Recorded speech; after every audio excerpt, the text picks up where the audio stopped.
Hello students.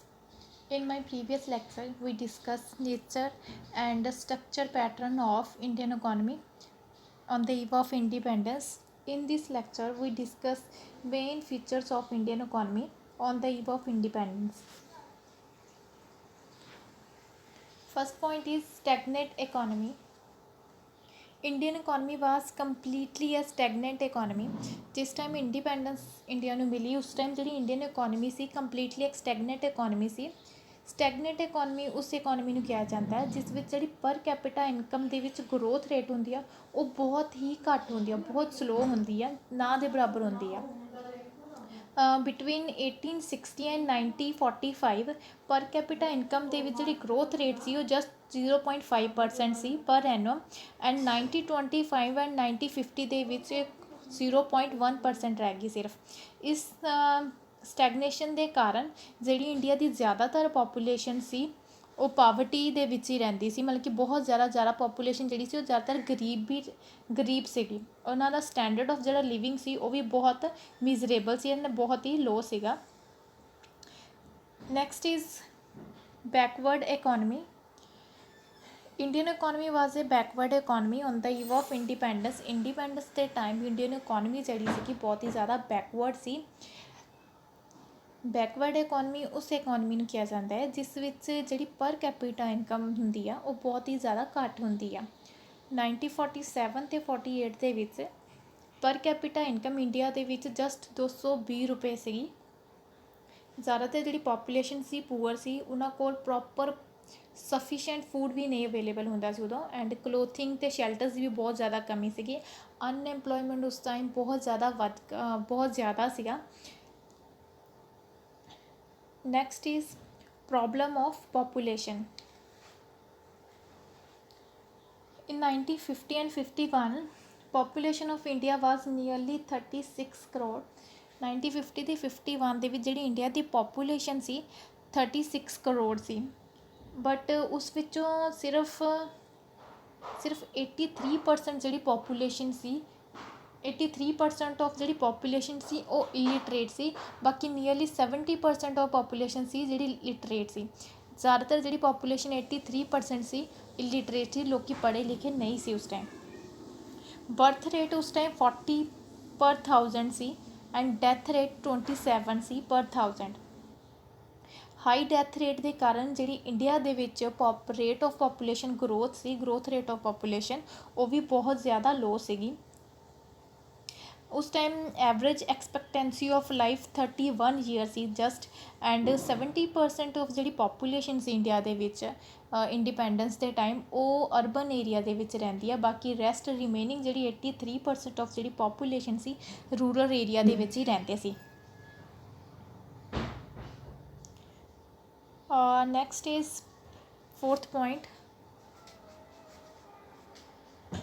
Backward agricultural economy. Independence ਤੋਂ ਪਹਿਲਾਂ ਜਿਹੜੀ ਇੰਡੀਅਨ ਇਕੋਨਮੀ ਸੀ ਬਹੁਤ ਬੈਕਵਰਡ ਸੀ, ਇਸ ਕਰਕੇ ਜਿਹੜਾ ਐਗਰੀਕਲਚਰ ਸੈਕਟਰ ਸੀ ਉਹ ਵੀ ਬਹੁਤ ਜ਼ਿਆਦਾ ਬੈਕਵਰਡ ਸੀ ਉਸ ਟਾਈਮ। ਨੀਅਰਲੀ 72% ਆਫ ਜਿਹੜੀ ਪੋਪੂਲੇਸ਼ਨ ਸੀ ਇੰਡੀਆ ਦੀ ਉਹ ਕਿ ਐਗਰੀਕਲਚਰ ਸੈਕਟਰ ਦੇ ਵਿੱਚ ਅੰਗੇਜਡ ਸੀਗੀ, ਬਟ ਨੈਸ਼ਨਲ ਇਨਕਮ ਦੇ ਵਿੱਚ ਜਿਹੜਾ ਐਗਰੀਕਲਚਰ ਸੈਕਟਰ ਦਾ ਕੰਟਰੀਬਿਊਸ਼ਨ ਸੀ ਉਹ ਜਸਟ 50% ਸੀ। ਪੋਪੂਲੇਸ਼ਨ 72% ਕੰਮ ਕਰਦੀ ਸੀ ਇੰਡੀਆ ਦੀ, ਬਟ ਜਿਹੜਾ ਕੰਟਰੀਬਿਊਸ਼ਨ ਉਹ ਸਿਰਫ 50% ਸੀ ਓਨਲੀ। ਇਸ ਤੋਂ ਇਹ ਸ਼ੋ ਹੁੰਦਾ ਸੀ ਕਿ ਜਿਹੜੀ ਐਗਰੀਕਲਚਰ ਦੇ ਵਿੱਚ ਪਰ ਹੈਕਟਰ ਪ੍ਰੋਡਕਟੀਵਿਟੀ ਸੀ ਉਹ ਬਹੁਤ ਜ਼ਿਆਦਾ ਲੋ ਸੀ। 1947 ਅਤੇ 48 ਦੇ ਵਿੱਚ ਜਿਹੜਾ ਫੂਡ ਗ੍ਰੇਨ ਪ੍ਰੋਡਕਸ਼ਨ ਸਿਰਫ 527 ਲੱਖ ਟਨ ਸੀਗਾ, ਅਤੇ ਪਰ ਹੈਕਟਰ ਆਊਟਪੁੱਟ ਵੀਟ ਦੀ ਉਸ time 60 kilogram C and rice ਦੀ ਸੀਗੀ 710 ਕਿਲੋਗ੍ਰਾਮ। ਜਦਕਿ ਜਾਪਾਨ ਦੇ ਵਿੱਚ ਵੀਟ ਦਾ ਪ੍ਰੋਡਕਸ਼ਨ ਪਰ Hector 1850 kg C and rice production is 4620 kg। That means ਕਿ ਇੰਡੀਆ ਦੇ ਵਿੱਚ ਪਰ ਹੈਕਟਰ ਪ੍ਰੋਡਕਸ਼ਨ ਬਹੁਤ ਹੀ ਜ਼ਿਆਦਾ ਲੋ ਸੀ ਜਾਪਾਨ ਦੇ ਕੰਪੈਰੇਟਿਵਲੀ। ਨੈਕਸਟ ਜਿਹੜੀ ਇੰਡੀਆ ਦੀ ਜ਼ਿਆਦਾਤਰ ਜਿਹੜੀ ਐਗਰੀਕਲਚਰ ਸੈਕਟਰ ਸੀ ਉਹ ਰੇਨਫੋਲ ਦੇ ਉੱਪਰ ਬਹੁਤ ਜ਼ਿਆਦਾ ਡਿਪੈਂਡ ਕਰਦਾ ਸੀ, ਐਂਡ ਇੱਕ ਹੋਰ ਚੀਜ਼ ਸੀ ਇੱਕ ਜ਼ਿਮੀਦਾਰੀ ਸਿਸਟਮ ਉਸ ਟਾਈਮ ਜ਼ਿਮੀਦਾਰੀ ਸਿਸਟਮ ਸੀ, ਜਿਸ ਕਾਰਨ ਜਿਹੜਾ ਐਗਰੀਕਲਚਰ ਸੈਕਟਰ ਹੋਰ ਵੀ ਜ਼ਿਆਦਾ ਬੈਕਵਰਡ ਸੀਗਾ।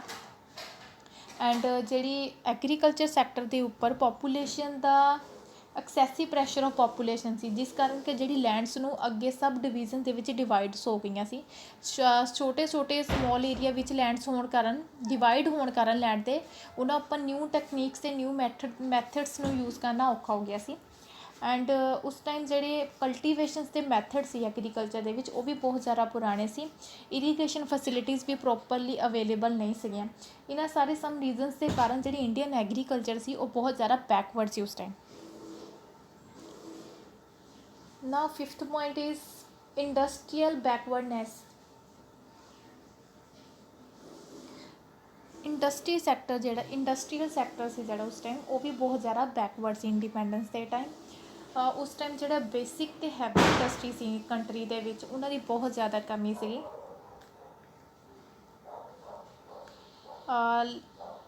ਉਸ ਟਾਈਮ ਜਿਹੜਾ 1947 ਦੇ ਵਿੱਚ ਸਟੀਲ ਦਾ ਜਿਹੜਾ ਟੋਟਲ ਪ੍ਰੋਡਕਸ਼ਨ ਸੀ ਕੰਟਰੀ ਵਿੱਚ, ਉਹ ਜਸਟ 9 ਲੱਖ ਟਨ ਸੀਗਾ। ਐਂਡ ਉਸ ਟਾਈਮ 'ਚ ਕੁਛ ਕੰਜ਼ਿਊਮਰ ਗੁੱਡਸ ਇੰਡਸਟਰੀ ਸੀ ਕੰਟਰੀ ਦੇ ਵਿੱਚ, like textile the industry, jute, cement and sugar.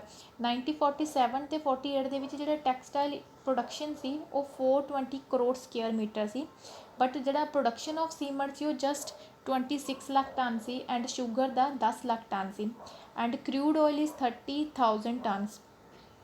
All this suggests low level of production in the country as regards to consumer goods industry. ਉਸ time ਜਿਹੜੀਆਂ small scale industry ਸੀ and cottage industry ਸੀ, ਉਹ ਵੀ ਬਹੁਤ ਜ਼ਿਆਦਾ backward ਸੀ, ਉਹ ਵੀ ਇੰਨੀਆਂ ਜ਼ਿਆਦਾ ਡਿਵੈਲਪ ਨਹੀਂ ਹੋਈਆਂ ਸੀ। ਐਂਡ ਮੋਸਟ ਆਫ ਦੀ ਜਿਹੜੀਆਂ ਇੰਡੀਅਨ ਇੰਡਸਟਰੀ ਸੀਗੀਆਂ ਵਰ under the direct ownership of the Britishers. ਉਸ ਟਾਈਮ ਜਿਹੜੀ ਇੰਡੀਅਨ ਇੰਡਸਟਰੀ ਸੀ ਉਹ ਵੀ ਬ੍ਰਿਟਿਸ਼ ਗਵਰਨਮੈਂਟ ਦੇ ਅੰਡਰ ਸੀ, ਐਂਡ ਉਹਨਾਂ ਦਾ ਜੋ ਵੀ ਮੈਨੇਜਿੰਗ ਏਜੰਸੀ ਸਿਸਟਮ ਸੀ, ਉਹ ਵੀ ਮੈਨੇਜਿੰਗ ਏਜੰਸੀ ਸਿਸਟਮ ਉਹ ਵੀ ਬ੍ਰਿਟਿਸ਼ ਗਵਰਨਮੈਂਟ ਦੇ ਅੰਡਰ ਸੀਗਾ। ਐਂਡ ਇੰਡਸਟਰੀਜ਼ ਦੇ ਵਿੱਚ ਜਿਹੜੀਆਂ ਵੀ ਕੀ ਪੋਸਟ ਹੁੰਦੀਆਂ ਸੀ, ਹਾਈ ਪੋਸਟ ਹੁੰਦੀਆਂ ਸੀ, ਉਹ ਵੀ ਬ੍ਰਿਟਿਸ਼ ਗਵਰਨਮੈਂਟ ਇੰਡੀਅਨਸ ਨੂੰ ਹਾਇਰ ਨਹੀਂ ਕਰਦੇ ਸੀ, ਆਪਣੇ ਹੀ ਇੰਪਲੋਇਰਸ ਨੂੰ ਹਾਇਰ ਕਰਦੇ ਸੀ।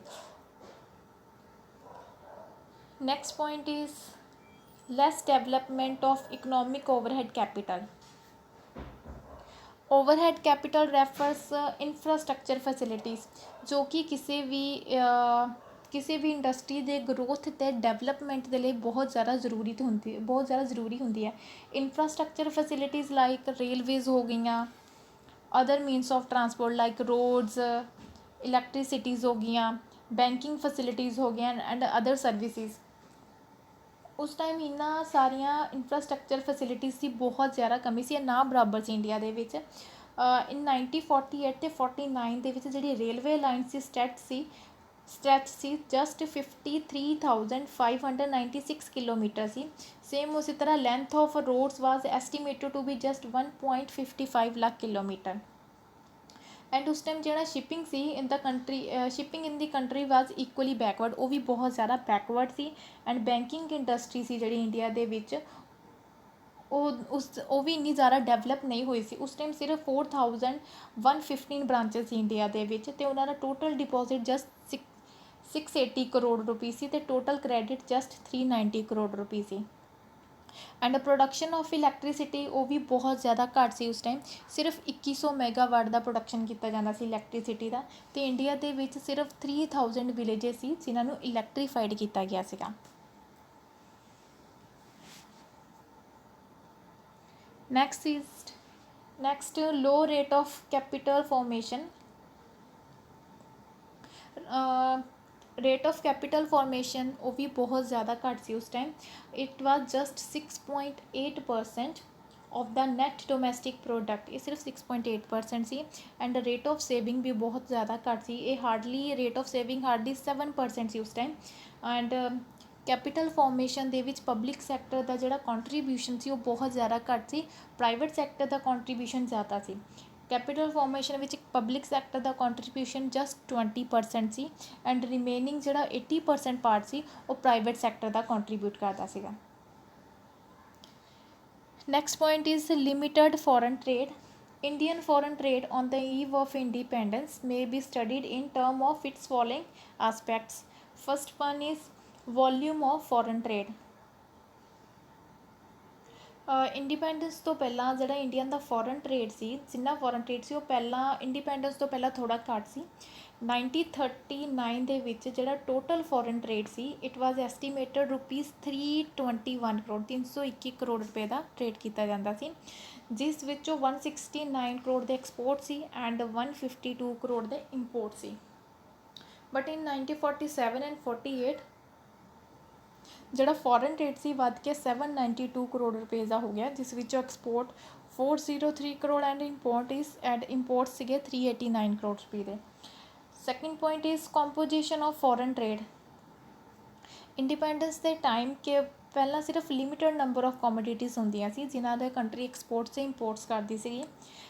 ਐਕਸਪੋਰਟਸ ਦੇ ਵਿੱਚ ਇੰਡੀਆ ਕਾਟਨ ਟੈਕਸਟਾਈਲਸ ਹੋ ਗਈਆਂ, food grains, jute manufacturers, T, oil seeds, ਇਹਨਾਂ ਸਾਰਿਆਂ ਨੂੰ ਐਕਸਪੋਰਟਸ ਕੀਤਾ ਜਾਂਦਾ ਸੀ। ਇੰਪੋਰਟਸ ਦੇ ਵਿੱਚ finished consumer goods, machineries, chemical fertilizers, iron, steel manufacturers, ਇਹਨਾਂ ਸਾਰੀਆਂ ਚੀਜ਼ਾਂ ਦਾ ਇੰਡੀਅਨ ਕੰਟਰੀ ਇੰਪੋਰਟਸ ਕਰਦੀ ਸੀ ਦੂਸਰੀਆਂ ਕੰਟਰੀਆਂ ਤੋਂ। It was only after the second world war ਕਿ ਇੰਡੀਆ ਦੇ ਐਕਸਟਰਨਲ ਟ੍ਰੇਡ ਦੇ ਕੰਪੋਜੀਸ਼ਨ ਦੇ ਵਿੱਚ ਚੇਂਜ ਆਇਆ ਸੀਗਾ। ਉਸ ਤੋਂ ਬਾਅਦ third point is direction of foreign trade. India ਜ਼ਿਆਦਾਤਰ ਜਿਹੜਾ ਇੰਡੀਆ ਦਾ ਟ੍ਰੇਡ ਸੀ ਉਹ ਜ਼ਿਆਦਾਤਰ ਇੰਗਲੈਂਡ ਦੇ ਨਾਲ ਸੀ ਐਂਡ ਅਦਰ ਕਾਮਨਵੈਲਥ ਕੰਟਰੀਜ਼ ਦੇ ਨਾਲ ਸੀਗਾ ਇੰਡੀਪੈਂਡੈਂਸ ਤੋਂ ਪਹਿਲਾਂ।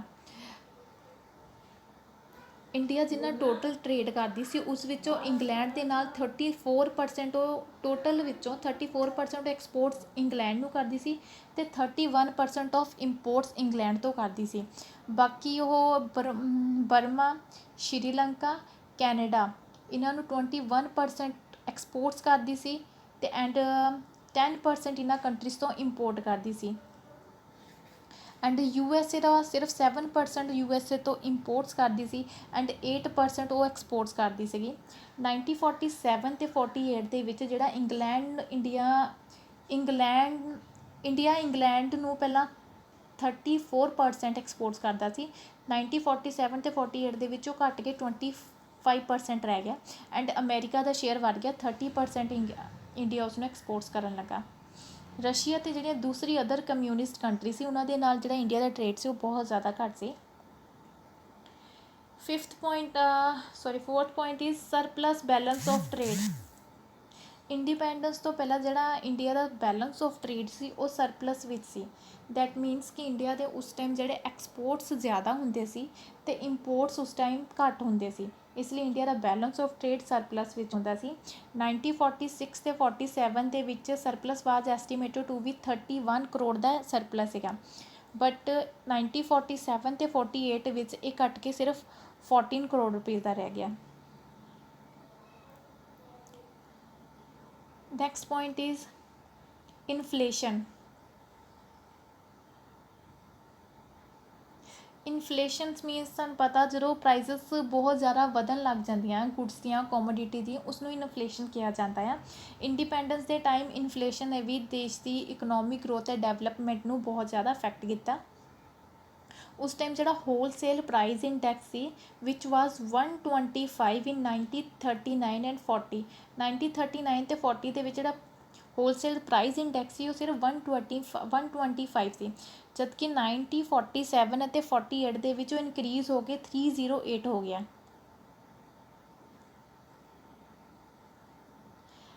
ਆਫਟਰ ਸੈਕਿੰਡ ਵਰਲਡ ਵਾਰ ਤੋਂ ਬਾਅਦ ਜਿਹੜੀ ਪ੍ਰਾਈਸਿਸ ਦੇ ਲੈਵਲ ਸੀ ਉਹ ਬਹੁਤ ਜ਼ਿਆਦਾ ਇਨਕਰੀਜ਼ ਕਰਨੀਆਂ ਸਟਾਰਟ ਹੋ ਗਈਆਂ ਸੀ। ਬ੍ਰਿਟਿਸ਼ ਗਵਰਨਮੈਂਟ ਨੇ ਵਾਰ ਇਕੁਇਪਮੈਂਟਸ ਨੂੰ ਪਰਚੇਜ਼ ਕਰਨ ਦੇ ਲਈ ਕਰੰਸੀ ਦਾ ਐਕਸਪੈਂਸ਼ਨ ਕਰ ਦਿੱਤਾ, ਜੋ ਕਿ ਇੱਕ ਮੇਨ ਰੀਜ਼ਨ ਬਣਿਆ ਇਨਫਲੇਸ਼ਨ ਦਾ ਇੰਡੀਆ ਦੇ ਵਿੱਚ।